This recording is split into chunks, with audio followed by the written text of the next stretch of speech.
আমাদের ন্যায্য দাবি মেনে নেন। আসুন ঢাকা নগর ভবনের কাছে দেখুন কি পরিমাণে জনগণ এখানে উৎসুক হয়ে রয়েছে ইঞ্জিনিয়ার ইশরাক হোসেনের জন্য, তাকে মেয়র হিসাবে দেখার জন্য।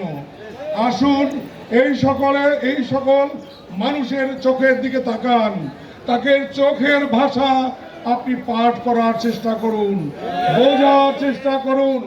সমস্ত দিন সকাল 9টা থেকে না খেয়ে এই 4টা সাড়ে 4টা পর্যন্ত এখানে দাঁড়িয়ে আছে।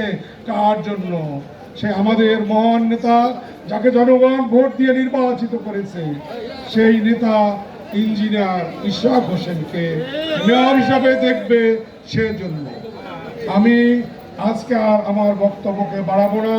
কষ্ট করে আপনারা এখানে এসেছেন, এজন্য আমি আমার পক্ষ থেকে, নগরবাসীর পক্ষ থেকে আপনাদের আবারও ধন্যবাদ ও কৃতজ্ঞতা জানিয়ে আগামী দিনের কর্মসূচি ঘোষণা করছি।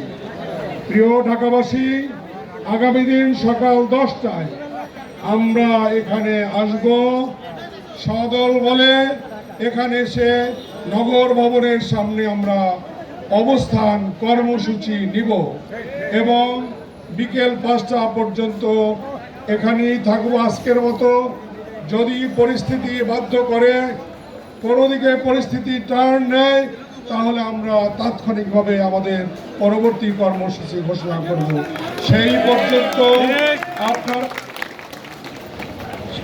সেই পর্যন্ত আপনারা সুস্থ থাকেন, ভালো থাকেন। তবে আপনারা সামনের কঠিন কর্মসূচির জন্য প্রস্তুত থাকবেন। নিশ্চয়ই জনগণ আমাদের পাশে আছে। আল্লাহ আমাদের সকলের সহায় হন। বাংলাদেশ জিন্দাবাদ।